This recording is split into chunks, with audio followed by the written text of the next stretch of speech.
الحمد للہ رب العالمین والصلاة والسلام علی سید الانبیاء والمرسلین اما بعد فاعوذ باللہ من الشیطان الرجیم بسم اللہ الرحمن الرحیم۔ اللہ پاک کے آخری نبی مکی مدنی صلی اللہ تعالی علیہ وسلم نے ارشاد فرمایا، بے شک قیامت کے روز اس کی دہشتوں اور مشکلات سے جلد نجات پانے والا وہ شخص ہوگا جس نے دنیا میں مجھ پر کثرت سے درود پڑھے ہوں گے۔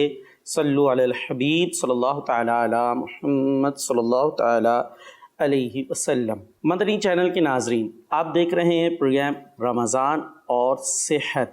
الحمدللہ رمضان اللہ پاک کا انعام اور ایک ایسا زبردست مہینہ کہ جس میں ہمیں اللہ پاک نے روزے کی صورت میں ایک ایسی زبردست چیز عطا فرمائی ہے کہ جس کی بدولت ہمیں نیکیاں بھی ملتی ہیں، انشاءاللہ اللہ کی رحمت سے جنت بھی ملے گی، اور یہ روزہ وہ ہے کہ جس کے ذریعے صحت بھی ملتی ہے۔ جی ہاں، حدیث پاک میں بھی موجود ہے، سومو تصیحو، روزہ رکھو صحت پا جاؤ گے۔ الحمدللہ روزوں کے ذریعے صحت ملتی ہے۔ ہاں، یہ الگ بات ہے کہ کچھ ہماری بد احتیاطیاں ہوتی ہیں، ایسی صورتیں ہوتی ہیں جو ہم اختیار کرتے ہیں رمضان المبارک کے مہینے میں یا روزوں میں کہ جس کی وجہ سے ہماری صحت ڈسٹرب ہوتی ہے۔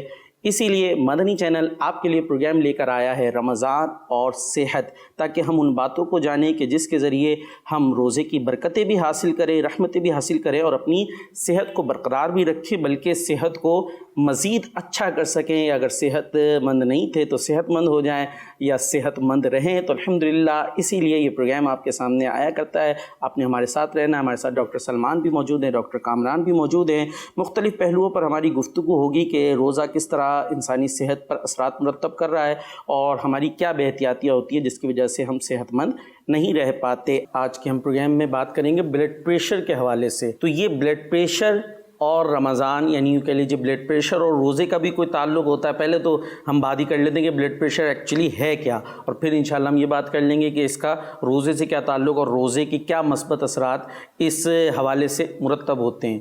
تو کیا فرمائیں گے، بلڈ پریشر کیا ہے؟ دیکھیں، بلڈ پریشر بیسیکلی جو ایک پریشر ہوتا ہے خون کا، خون کی نالیوں کی دیواروں پہ ایک پریشر جا رہا ہوتا ہے، that is called blood pressure. صحیح، بلڈ خون اور پریشر جو ہوتا ہے، مطلب اگر ہم اس کو آسان زبان میں سمجھانے کی کوشش کریں، صحیح، یہ ہر انسان میں ہوتا ہے۔ ٹھیک ہے، اس پریشر کے بغیر آپ کا خون دوران ہی نہیں کر سکتا، چل ہی نہیں سکتا۔ اب یہ نارمل ہوتا ہے یا ایب نارمل ہوتا ہے، دو چیزیں ہوتی ہیں۔ اس کو سمجھنے کے لیے پہلے آپ کو نارمل پتہ ہونا چاہیے کہ نارمل کتنا ہوتا ہے۔ صحیح، ٹھیک ہے، الگ الگ ویلیوز ہوتی ہیں۔ اسٹینڈرڈ ویلیو جو ہے وہ 120/80، اچھا، ٹھیک ہے، اسٹینڈرڈ ویلیو 120/80 ہے، لیکن ڈفرینٹ پیشنٹس کے اندر ڈفرینٹ ویلیوز کو ہم نارمل کنسیڈر کر لیتے ہیں۔ صحیح، اب سپوز مثال کے طور پہ کوئی ایسا پیشنٹ آیا ہمارے پاس جو اولڈ ایج پیشنٹ ہے، 60 65 سال 70 سال، ہم اس کو 120 سے اگر اوپر جاتا ہے، 130 135 پہ بھی جاتا ہے تو ہم اس کو ایکسیپٹیبل سمجھتے ہیں۔ اچھا، یہ 85 پہ رہتا ہے، بلو 90 رہتا ہے نیچے والا، تو ہم اس کو ایکسیپٹیبل سمجھتے ہیں۔ لیکن جب وہ 90 آتا ہے یا 90 سے کراس کرتا ہے نیچے والا، اور اوپر والا 140 یا 140 سے کراس کرتا ہے تو ہم اس کو ہائی بلڈ پریشر کی طرف لے کے جاتے ہیں۔ اچھا، اب بلڈ پریشر اٹ سیلف ایک نارمل فینومینا ہے۔ اس کے اندر دو چیزیں ہیں، ہائی بلڈ پریشر اور لو بلڈ پریشر، اور یہ دونوں بیماری کی کیفیت میں ہوتے ہیں۔ اچھا، امپورٹنٹ چیز ہمارے یہاں یہ ہوتی ہے کہ ہائی بلڈ پریشر جو ہے وہ بہت زیادہ خطرناک ہوتا ہے، اچھا، اور لو بلڈ پریشر کسی صورت میں خطرناک ہوتا ہے۔ اچھا، لیکن ضروری نہیں ہے کہ لو بلڈ پریشر ہر مریض کو خطرہ دے، صحیح، یہ ضروری نہیں ہے۔ ہائی بلڈ پریشر ہر مریض کو خطرہ دے سکتا ہے۔ اچھا، اس کی مثال میں یہ دوں گا کہ لو بلڈ پریشر، اب بعض ایسے لوگ ہوتے ہیں جن کا ایک نیچرلی طور پر بلڈ پریشر لو ہوتا ہے۔ جیسے مثال کے طور پہ آپ کو اسموکرز جو ملیں گے ان میں آپ کو بلڈ پریشر نارمل سے لو ملے گا۔ صحیح، الکوہل استعمال کرنے والے جو ہوں گے ان میں بلڈ پریشر نارمل سے لو ملے گا۔ تو اگر ہم اس کو سمجھتے ہیں کہ یار یہ خطرناک ہے تو یہ ان کے لیے خطرناک نہیں ہے، کچھ کنڈیشنز کے اندر یہ خطرناک ہے۔ سپوز ایک مریض آیا میرے پاس، 40 45 سال کا ہسٹری ہے اس کو، کہ اس کو ہائی بلڈ پریشر کی بیماری ہے یا شوگر کی بیماری ہے۔ اب وہ میں چیک کرتا ہوں تو اس کا ہائی نہیں ملتا، مجھے اب لو ملتا ہے بلڈ پریشر، اور لو ایک لیول پہ ملتا ہے۔ بعض لوور لمٹ ہم نارملی سمجھتے ہیں، لیکن اس لمٹ سے جب نیچے جاتا ہے، سپوز مثال کے طور پہ یہ 80-60 پہ چلے جاتا ہے، 80-40 پہ چلا جاتا ہے، یہ 70-40 پہ چلے جاتا ہے، تو وہ اس کے لیے خطرناک بن جاتا ہے۔ اچھا، کیونکہ پھر اس کے اندر کوئی سیکنڈری انوالومنٹ شروع ہوتی ہے، خدا نخواستہ کارڈیک کی انوالومنٹ آ رہی ہے یا کوئی اور سسٹمک انوالومنٹ آ رہی ہے، اس کی طرف ورک کرنا پڑتا ہے۔ لیکن ہائی بلڈ پریشر جو ہوتا ہے وہ ہر انسان کے لیے نقصان دہ ہوتا ہے، تو اس کو کنٹرول کرنا بڑا ضروری ہوتا ہے۔ صحیح۔ مدنی چینل کے ناظرین، پہلے تو بلڈ پریشر ہم سنتے ہی رہتے ہوں گے، بھائی بلڈ پریشر ہے، بلڈ پریشر کی بیماری ہے، تو یہاں ابھی ہمیں بات پتہ چلی کہ ایک ہائی بلڈ پریشر، ایک لو بلڈ پریشر، تو یہ دو صورتیں ہوتی ہیں۔ اب اس کو ہم اچھے سے اس کو ذہن میں رکھیں کہ یہ پرابلم ہے، اور کبھی ہائی بھی ہو سکتا ہے، لو بھی ہو سکتا ہے، اور خطرناک بھی ہوتا ہے۔ اب خطرناک کیا ہوتا ہے اور کتنا خطرناک ہوتا ہے، اب ہم اس کو یہ سمجھتے ہیں، اور پھر اس کے بعد ہم انشاءاللہ یہ سمجھیں گے کہ اس کو ہم کس طرح کنٹرول کر سکتے ہیں، اور روزے کے ذریعے ہم کتنا کنٹرول کر سکتے ہیں، اور روزہ کس انداز سے اس پر اچھے اثرات مرتب کرتا ہے۔ اب یہ اگر ڈاکٹر سلمان یہ بیان کریں کہ یہ کس طرح خطرناک ہوتا ہے اگر بلڈ پریشر ہائی ہے، یا ہمیں پتہ کیسے چلے گا؟ ویسے تو کہ یہ ہائی ہوا ہوا ہے، لو ہوا ہوا ہے، اور پھر کیا اس میں جو ہے خطرناک ہوتا ہے؟ ہم نے جو بلڈ پریشر کے حوالے سے سلسلہ لیا ہے رمضان اور صحت کے حوالے سے، اس کی نیت یہ تھی کہ ایک بہت بڑی تعداد ہے جو بلڈ پریشر کے مرض کے اندر مبتلا ہو رہے ہیں 30 سال سے اوپر۔ جو میرے پاس اعداد و شمار اسٹیٹسٹکس موجود ہیں، وہ 1.28 بلین عوام ہیں، اتنی تعداد ہے، جس میں سے 45% یعنی 45% عوام کو پتہ بھی نہیں ہے کہ ان کو بلڈ پریشر کا عارضہ موجود ہے۔ صحیح، یہی میرے ذہن میں تھا کہ ایسا بھی ہوتا ہے کہ پتہ بھی نہیں ہوتا۔ بالکل ایسا ہوتا ہے کہ ان کو پتہ بھی نہیں ہوتا، ایکسیڈنٹل فائنڈنگ ہوتی ہے، جیسے کبھی کسی ڈاکٹر کے پاس چیک اپ کرانے گئے تو پتہ لگا کہ آپ کا بلڈ پریشر ہائی سائڈ پہ جا رہا ہے، تو جسے شروع میں بھی ڈاکٹر صاحب نے توجہ دلائی، اسموکرز وغیرہ ہوتے ہیں ان کے اندر لو ہوتا ہے، لیکن کچھ ایسے مریض ہوتے ہیں جن کا بلڈ پریشر ہائر سائڈ کے اوپر ہوا ہوتا ہے، لیکن ان کو نالج کا تو اگر کچھ علامات بیان ہو جائیں کہ ہمیں خود پتہ چلے کہ اچھا کچھ ہو رہا ہے بلڈ پریشر کو، تو چیک کرائیں پھر؟ نہیں، جیسے آپ کی علامتیں ایج کے ساتھ پتہ لگنا شروع ہو جائیں گی، جیسے ڈاکٹر صاحب نے شروع میں بیان فرمایا 140/90 بلڈ پریشر اگر ہے، اگر 140 سے پلس کا بلڈ پریشر اگر آپ کو کسی ڈاکٹر نے پہلے بتا دیا ہے اور آپ کے نالج کے اندر موجود ہے آپ کو بلڈ پریشر کا مرض ہے، تو آپ کو تو احتیاطی طور پہ اپنا بلڈ پریشر چیک بھی رکھنا ہے، اور اب آپ کو جو علامتیں مانیٹر رکھنی ہے، جس سے آپ کا 140-150 کے اوپر جیسے بلڈ پریشر آپ کا جانا شروع ہوتا ہے، ایک تو سر کا خراب ہو جانا، سر گھوم رہا ہوتا ہے، سر خراب ہو رہا ہوتا ہے، گردن کے پیچھے درد ہونا شروع ہو جاتا ہے، اور سر کے پیچھے درد ہونا شروع ہو جاتا ہے، بے چینی، گھبراہٹ وغیرہ بھی کچھ صورتوں کے اندر ملنا شروع ہو جاتی ہے۔ لیکن اس صورتوں کے اندر یہ ایمرجنسی کنڈیشن ہے، فوری طور پہ ڈاکٹر صاحب سے رابطہ کر کے چیک اپ کروا لیا جائے، کیونکہ اتنا ہائی بلڈ پریشر اگر ہوا اور اتنا بلڈ پریشر ہائی اگر مینٹین رہا تو فالج، پیرالائز، اس کے بہت ساری کمپلیکیشن ہونے کا چانس ہوتا ہے گا۔ یعنی خطرناک چیز ہے فالج وغیرہ آپ نے بیان کیا، فالج بیسیکلی یہ بلڈ پریشر کی کمپلیکیشن ہے۔ ہم جو بلڈ پریشر لیا ہے سلسلے میں، وہ نیت یہی ہے کہ بلڈ پریشر کن وجوہات کی وجہ سے بڑھتا ہے۔ ابھی تو ہم نے بلڈ پریشر بتا دیا کہ پہلے تو ہمیں یہ اگر پتہ چل جائے کہ کتنا خطرناک ہے، جیسے آپ نے ایک دو چیزیں بیان کی کہ بلڈ پریشر اگر ہائی رہا تو فالج تک ہو سکتا ہے، اور بھی بہت ساری چیزیں ہو سکتی ہے، تو اب اگر ہمیں یہ پتہ ہوگا یہ بڑا خطرناک چیز ہے، تو پھر اب انشاءاللہ ہم اس طرف آئیں گے کہ اس سے کیسے بچ سکتے ہیں۔ ابھی جیسے جو ہم نے شروع کے سلسلے میں کیا تھا، روزے کی کیفیت کے اندر انسانی جسم کے اندر ساری چیزوں کے اندر ریجوینیشن آتی ہے، ری جنریشن ہوتی ہے، تو ریسرچ بیس موجود ہے کہ روزہ اگر آپ رکھیں گے پراپر طریقے سے تو آپ کا بلڈ پریشر کنٹرول بھی رہے گا اور لوور سائڈ پہ جائے گا۔ لیکن بہت سارے مریض رمضان کے اندر ایسے ہوتے ہیں جن کا بلڈ پریشر شوٹ کرتا ہے اور ویریبل ہو جاتا ہے، اگر شوٹ نہیں کرتا تو وہ ویریبل ہو جاتا ہے، ڈسٹرب ہوتا ہے، اور جن کا نہیں بھی ہوتا ان کا بھی چینج ہو رہا ہوتا ہے۔ اس کی وجوہات یہ ہوتی ہیں کہ نارمل روٹین سے زیادہ کولڈ ڈرنکس کا استعمال کرنا، شربتوں کا استعمال کرنا جس میں نمک، نمکیات شامل ہوتے ہیں، اور نمک والی فیٹی ڈائٹ اور یہ غذاؤں کا استعمال کرنا، یہ ساری غذائیں جو ہیں یہ بلڈ پریشر آپ کا ویریبل کر دیتی ہیں، جس کو بڑھا دیتی ہیں، ڈسٹرب کرا دیتی ہیں۔ حالانکہ ریسرچ بیس یہ لکھا ہوا ہے موجود ہے کہ روزے کی حالت کے اندر آپ کا بلڈ پریشر لوور سائڈ پہ جا رہا ہوتا ہے اور اسٹیبل ہوتا ہے، مینٹین ہوتا ہے گا۔ ٹھیک ہے، اچھا یہ اگر ہم تھوڑی سی ڈاکٹر کامران اس طرف رہنمائی کر دیں کہ بلڈ پریشر ایکچولی کس وجہ سے ہو جاتا ہے، یا یہ بیماری کی صورت میں، ویسے تو آپ نے کہا یہ تو ہوتا ہی ہے پریشر ظاہر ہے بلڈ کا، لیکن یہ اس طرح سے جو بیماری کی طرف چلا جاتا ہے تو کیا کیا وجوہات ہوتی ہے کہ جس کی وجہ سے یہ مرض ہوتا ہے؟ دیکھیں اس میں سب سے بڑی امپورٹنٹ چیز یہ ہے کہ کوئی اسپیسیفک وجہ نہیں ہوتی. اچھا. کہ آپ کہیں کہ یہ ایک اسپیسیفک وجہ ہے, خاص ایک وجہ نہیں ہوتی ہے. 3-4 فیکٹرز ہوتے ہیں, ان کو ہم مد نظر رکھتے ہیں.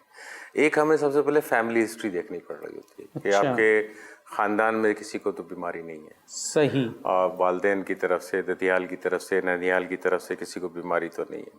پھر ہم اس کا ویٹ دیکھتے ہیں کہ ویٹ تو بہت زیادہ اوور ویٹ تو نہیں ہے. صحیح. پھر اس کا ہم لائف اسٹائل دیکھتے ہیں, پیٹرن کیا چل رہا ہے, کس قسم کا لائف اسٹائل ہے, بہت زیادہ بزی لائف اسٹائل ہے, کوئی بہت زیادہ اینکشس قسم کا, بہت زیادہ پریشان کچھ لائف اسٹائل ہے یا ریلیکس لائف اسٹائل ہے. یہ ساری چیزیں کاؤنٹ کرتے ہیں. تو کوئی اسپیسیفک اس کی کوئی نہیں ہوتی. پھر اب علامات کی اگر جہاں تک بات کرتے ہیں, علامات بھی اس کی کوئی اسپیسیفک نہیں ہوتی ہیں کہ آپ کو تمام علامات آپ کو مل جائیں کہ ہاں جی آپ یہ ہیں. اسی بنیاد پہ اس کو ہم ایک نام دیتے ہیں اپنی کتابوں میں سائلنٹ کلر. اللہ, سائلنٹ, خاموش قاتل. یہ ہماری کتابوں میں اس کا نام دیا جاتا ہے کہ blood pressure is a silent killer, یعنی خاموشی سے کام کر جاتا ہے, وہ پتہ بھی نہیں چلتا.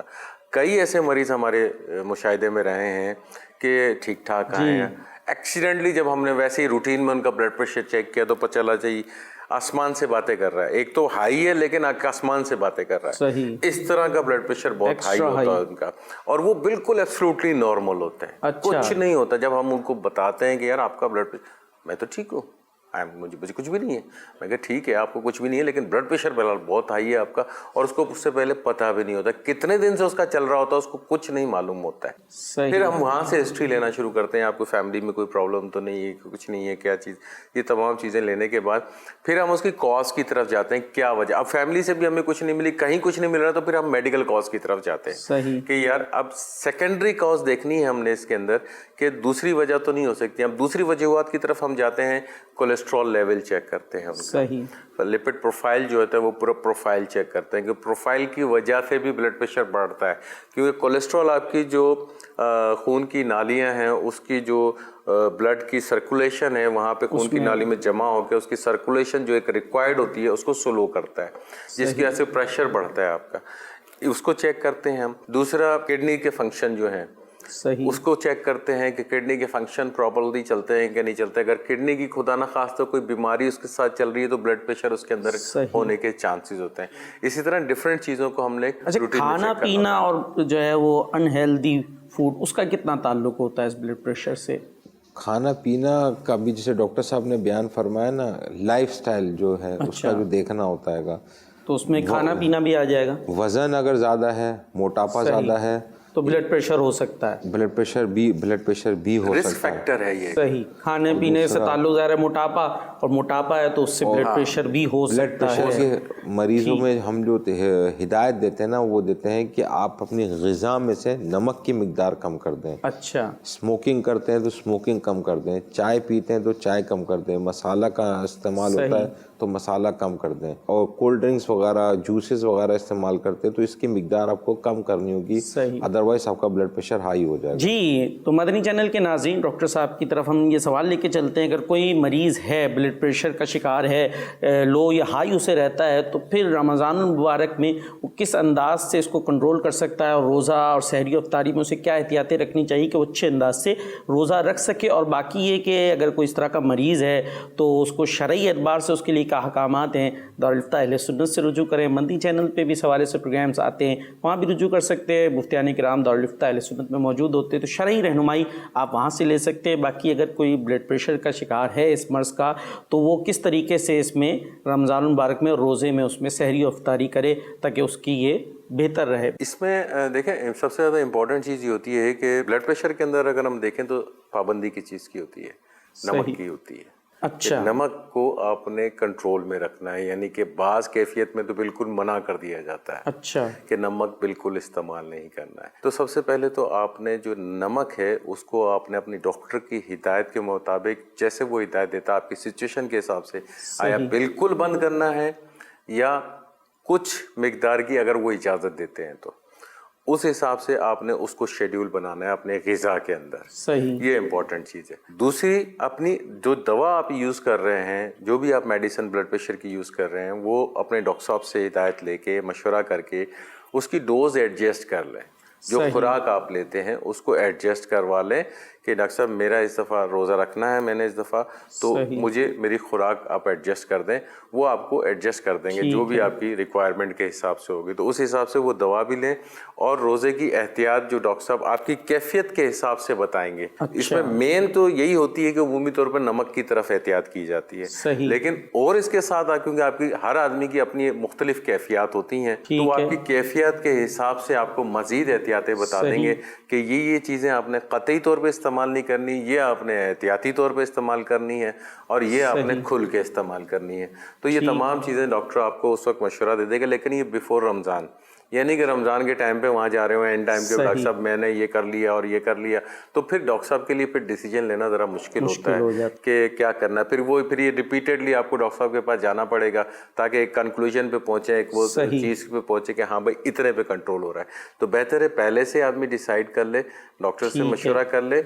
مین چیز اس میں یہی ہوگی کہ آپ نے اپنے نمک کو اور چکناہٹ کو کنٹرول میں رکھنا ہے. تو بات پھر وہیں آ جائے گی ڈاکٹر صاحب کہ کھانے پینے میں احتیاط، اور جو روزے کا مقصد ہے وہ بھی خواہشات کو کنٹرول کرنا ہے، اور نمک اس میں خاص طور پر چکنی چیزیں. تو اب سحری اور افطاری کے اندر چکنائی اور اس طرح کے جو تیل وغیرہ کی چیزیں ہوتی ہیں ان سے اگر ہم اوائڈ کریں گے تو انشاءاللہ یہ روزہ رکھنا یہ ہمارے لیے فائدہ مند ہوگا. جو بلڈ پریشر کا اگر مریض بھی ہے وہ ٹھیک ہے ڈاکٹر کو کنسیڈر کریں اور دارالفتہ سے بھی رہنمائی لیں، لیکن اس کے بعد روزہ ہمارے لیے بیسکلی فائدہ مند ہی ہے. کیا فرمائیں گے اس حوالے سے اگر مزید بلڈ پریشر کا مریض اور روزہ؟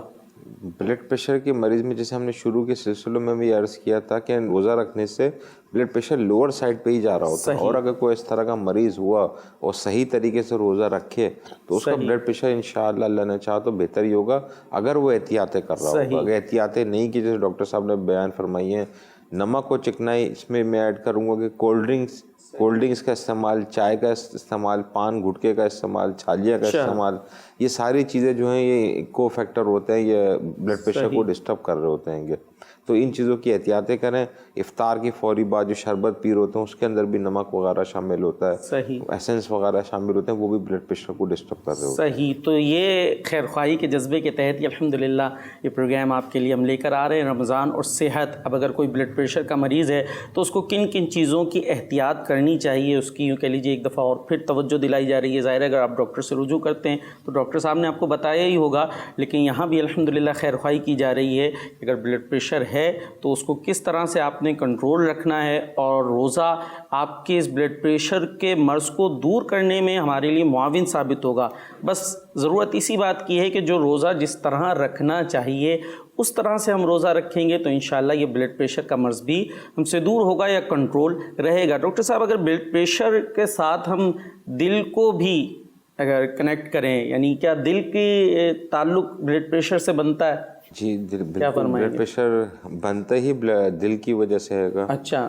دل کے پمپنگ ریٹ جو ہوتا ہے وہ زیادہ ہو جاتا ہے، جس کی وجہ سے اوپر کا سسٹولک اور ڈائسٹولک بلڈ پریشر ہوتا ہے. اس کی کمپلیکیشن آتی ہیں، جو کمپلیکیشن سے مراد جس کے جو لانگ ٹرم کمپلیکیشن ہے وہ دل کے اوپر بھی ہے. یعنی حرکت قلب سے ہی تعلق ہے بلڈ پریشر، یعنی ہمارا دل جو پمپ کرتا ہے تو اسی سے بلڈ پریشر قائم ہوتا ہے. تو اگر ہم روزہ اور دل کے تعلق سے بھی تھوڑی سی گفتگو کر لیں کہ روزہ ہمارے دل کی حرکت قلب پر کس طرح سے اثر انداز ہوتا ہے، تو اس پر دیکھیں جب ہم روزے کی کیفیت کے اندر ہوتے ہیں، روزہ ہم رکھ رہے ہوتے ہیں تو انسانی جسم کے سارے جو آرگن ہوتے ہیں، عضو ہوتے ہیں، وہ سکون کے اندر اسٹیٹک پوزیشن میں آتے ہیں. باڈی اس طریقے سے کھانا پینا ہم کر نہیں رہے ہوتے. تو دل کے اندر بھی ایک حد تک جو ہے پروسیس آف انفلیمیشن ہوتا ہے، ایک آکسیڈیٹیو اسٹریس کہلایا جاتا ہے. یہ جو چیزیں جو روز مرہ کی ہم بار بار کھانا کھا رہے ہوتے ہیں، صبح میں بھی دوپہر میں بھی اس طرح، تو اس میں باڈی کے اندر چینجز آ رہے ہوتے ہیں. جب روزے کی کیفیت میں آنا شروع ہو جاتے ہیں فاسٹنگ میں، تو یہ چینجز آنا جسم کے اندر آکسیڈیٹیو اسٹریس اصل میں کہلاتا ہے، وہ آنا بند ہو جاتا ہے. روزے کی کیفیت کے اندر جو ہمارے دل کے مسئلے ہیں ان کے اندر ممکنہ صورت کے اندر چانسز ہوتے ہیں تھوڑے یہ ریلیکس ہوتے ہیں، ان کو ریکوری کا ٹائم ملتا ہے. اگر کسی کو ایگزسٹنگ بلڈ پریشر کا مرض ہے اس میں بہتری آ سکتی ہے، لیکن پرووائڈیڈ وہ ساری احتیاطیں کرے اور روزہ جس طرح رکھنے کا اصول ہے اور جس طرح ڈاکٹر صاحب نے احتیاطیں بتائی انہیں احتیاطوں کے ساتھ. اچھا ڈاکٹر صاحب، بلڈ پریشر اور وضو، ظاہر ہے اس کا تعلق بھی رمضان سے بھی آئے گا، اس کے علاوہ بھی آئے گا کہ وضو الحمدللہ ہم کرتے ہیں نماز پڑھنے کے لیے، تو کیا بلڈ پریشر اور وضو کا بھی تعلق ہے؟ وضو کرنے سے بھی بلڈ پریشر میں فائدہ ہوتا ہے؟ وضو کرنے سے بلڈ پریشر میں فائدہ ہوتا ہے گا. اچھا. گردن کے اوپر اگر پانی کا جب بھی استعمال ہوتا ہے گا اور وضو کرتے ہیں گے تو بلڈ پریشر تھوڑا لوور سائڈ کے اوپر چلے جاتا ہے. اچھا زبردست. جی مدنی چینل کے ناظرین الحمدللہ ہمیں اللہ پاک نے کیسا خوبصورت دین عطا فرمایا ہے کہ ہم عبادت کرتے چلے جاتے ہیں اور ساتھ میں صحت بھی ملتی چلی جاتی ہے. وضو کر رہے ہیں اس سے بھی ہمیں صحت مل رہی ہے, اس سے بھی ہماری بلڈ پریشر وغیرہ دور ہو رہا ہے, کنٹرول ہو رہا ہے. روزہ رکھ رہے ہیں اس سے بھی ہماری بیماریاں دور ہو رہی ہیں, کنٹرول میں آ رہی ہیں.